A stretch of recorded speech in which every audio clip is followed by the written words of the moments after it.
Hello मित्रों, सज्जनों तथा माननीय जनों, आप सभी को मेरा प्रेम पूर्वक नमस्कार। आइए आज कुछ ज्ञानवर्धक बातें जो हमें अपने जीवन में लागू करने योग्य है, उन्हें समझने की प्रयास करेंगे। चलिए प्रारंभ करते हैं। भगवद गीता में भगवान श्री कृष्ण कहते हैं, मन का बेचैनी होना उसका स्वभाव है। हमारे मन को लगता है कि अगर वह अलग अलग बातों के बारे में सोचता रहेगा तो हमें आने वाली हर मुश्किल और मुसीबत से बचा लेगा, पर ऐसा होता नहीं है। हम अपने जीवन का काफी अधिक समय सोच विचार करके परेशान होने में निकाल देते हैं। भगवान श्री कृष्ण कहते हैं कि मन का ये स्वभाव बदलना मुश्किल जरूर है परंतु असंभव नहीं। अच्छा, अब आप एक बात बताइए, क्या आप कोई को कह सकते हैं कि वो कांव कांव की आवाज ना करे? या फिर क्या आप किसी मेढक को कह सकते हैं कि वह पानी देखते ही ऊंची छलांग ना मारे? हमारे मन का भी कुछ ऐसा ही हाल है। जीवन में कुछ भी होता है, अच्छा या बुरा, हमारा मन उस पर कांव कांव कांव करने लगता है। कांव कांव से मेरा मतलब है चिंता करना, व्याकुल होना। कोई बुरी बात होती भी नहीं है और मन परेशानी की ऊंची ऊंची लपटें लेने लगता है। कभी कभी तो मुझे ऐसा लगता है कि हम में से कई लोग सिर्फ परेशान होने के लिए जीते हैं। सारी परेशानी, पीड़ा, दुविधा अक्सर हमारी मन की बनाई हुई कहानियां होती हैं। भगवान श्री कृष्ण हमें हमारे मन को शांत और स्थिर करने के लिए दो उपाय देते हैं। पहला उपाय है ध्यान लगाना या मेडिटेट करना। दूसरा है वैराग्य भाव सीखना। अब ध्यान या मेडिटेशन शब्द सुनते ही आप में से कई लोग कहेंगे कि आप आंख बंद करके सांसें अंदर बाहर नहीं ले सकते। यही गलती हम सब कर बैठते हैं। मेडिटेशन या ध्यान का मतलब सिर्फ आंख बंद कर बैठना नहीं होता। मेडिटेशन का मतलब होता है अपना पूरा ध्यान किसी चीज पर लगाना और उसे हटने नहीं देना। अगर आप रोटी बना रहे हैं तो सिर्फ उस बात पर ध्यान दीजिए। अगर आप पिक्चर देख रहे हैं तो अपना पूरा ध्यान पिक्चर पर लगाएं। यह मत सोचिए कि पिक्चर देखकर आप अपना कितना वक्त बर्बाद कर रहे हैं। जब आप जीवन के हर छोटे बड़े काम को पूरे ध्यान से करते हैं तो आपका जीवन ही एक मेडिटेशन बन जाता है। ऐसे जीवन में शांति, स्थिरता, साहस और सफलता का होना अनिवार्य है। वैराग्य भाव दूसरा उपाय। वैराग्य का अर्थ यह नहीं कि आप सब कुछ छोड़कर जंगल में जाकर बैठ जाएं। वैराग्य का सच्चा अर्थ है कि आप जो काम कर रहे हैं उसका क्या नतीजा या रिजल्ट निकलेगा उसकी चिंता ना करें। जैसे अगर आपने कोई इंटरव्यू दिया, आप ये कर सकते हैं कि पूरे मन से तैयारी करें और अपना बेस्ट देकर आ जाएं। वह नौकरी मिलना या ना मिलना आपके हाथ में नहीं है। इस नतीजे के पीछे अलग अलग चीजें हैं जो आपके बिल्कुल कंट्रोल में नहीं। तो जिस चीज के बारे में आप कुछ कर नहीं सकते उसके बारे में चिंता भी ना करें। यही वैराग्य का सच्चा मतलब होता है और यही है भगवान श्री कृष्ण का दूसरा उपाय, जो मन को चिंता की लपटों से बचाने का।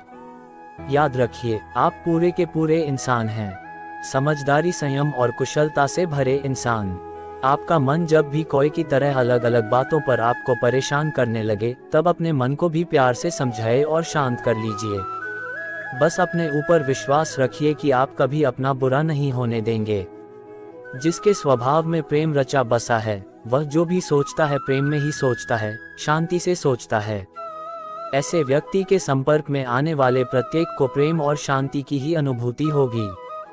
हमें सभी के साथ विनम्रता और करुणापूर्वक व्यवहार करना चाहिए, इसलिए नहीं कि वे लोग अच्छे हैं बल्कि इसलिए कि हम अच्छे हैं। एक विचित्र सी मनोवृत्ति हम सब की यह होती है कि हम अपने प्रति किया गया दूसरों का व्यवहार तो बड़ी बारीकी से परखते हैं, लेकिन इस बात पर ध्यान नहीं देते कि हम लोगों के साथ कैसा व्यवहार करते हैं। लाखों की गाड़ी एक चाबी और एक ब्रेक पर और करोड़ों का घर एक छोटे से ताले और चाबी पर निर्भर रहता है। उसी तरह हमारा व्यक्तित्व भी हमारी सोच और स्वभाव पर निर्भर करता है। सोच हमारा मन है और व्यवहार हमारा कर्म। हमारे स्वभाव से हमारी पहचान बनती है। हमारा स्वभाव जैसा होता है हमारा मन भी वैसा होता है और हम वैसा ही व्यवहार और कर्म करते हैं। संस्कार और स्वभाव बदलते नहीं। यदि बदल सकते तो मुरली वाला दुर्योधन की सोच बदल देता और महाभारत न होती। स्वभाव बदलना मुश्किल है तो भी हम अपने व्यवहार में परिवर्तन जरूर ला सकते हैं। व्यवहार में सकारात्मकता आते ही हमारा व्यक्तित्व निखर उठता है। इसलिए स्वभाव चाहे कैसा भी हो, व्यवहार हमेशा सही रखें, क्योंकि दुनिया हमारा आचरण देखकर ही हमारी तरफ बढ़ती है। व्यवहार किसी को दोस्त भी बना सकता है और किसी को विरोधी भी। हम लोगों के साथ किस तरह मिलते जुलते हैं, बात करते हैं, इसके आधार पर ही लोग हम पर प्यार लुटाएंगे। यदि व्यवहार करने से पहले थोड़ा सोच समझ लें, तो हो सकता है कि हमारी दिन प्रतिदिन की बहुत सी समस्याएं खत्म हो जाएं। सबसे मित्रवत संबंध बने रहें। सलीके से पहने परिधान और आकर्षक चेहरे से हमारे व्यक्तित्व पर प्रभाव तो पड़ता है, लेकिन हमारी भाषा और अपने संपर्क में आने वाले लोगों से बोलचाल और हमारी भावभंगिमा ही हमारे व्यक्तित्व के सबसे बड़े निर्धारक होते हैं।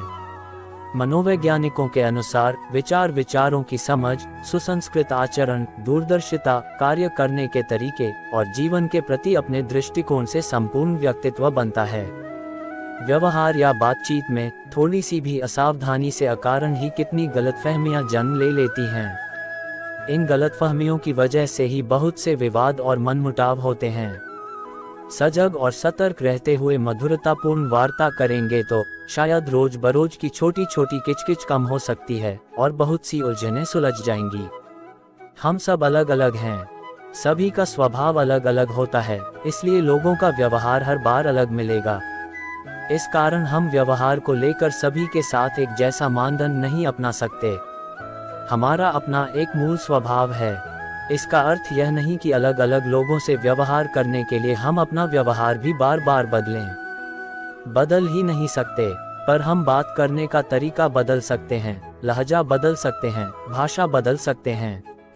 बड़ों से व्यवहार करते समय विनम्र होना, दोस्तों के साथ मजाकिया होना, बच्चों के साथ कुछ समय के लिए बच्चे भी बन सकते हैं। हमें समय, परिस्थिति और व्यक्ति के हिसाब से अपना व्यवहार चुनना चाहिए। सदैव हाँ ही नहीं, न कहना भी और मृदु बने रहने के साथ थोड़ा कड़ा व्यवहार भी कभी कभी जरूरी होता है। तो मित्रों, स्वजनों तथा माननीय जनों, इस विषय से जुड़े आप अपने विचार हम तक नीचे कमेंट बॉक्स में कमेंट करके बता सकते हैं।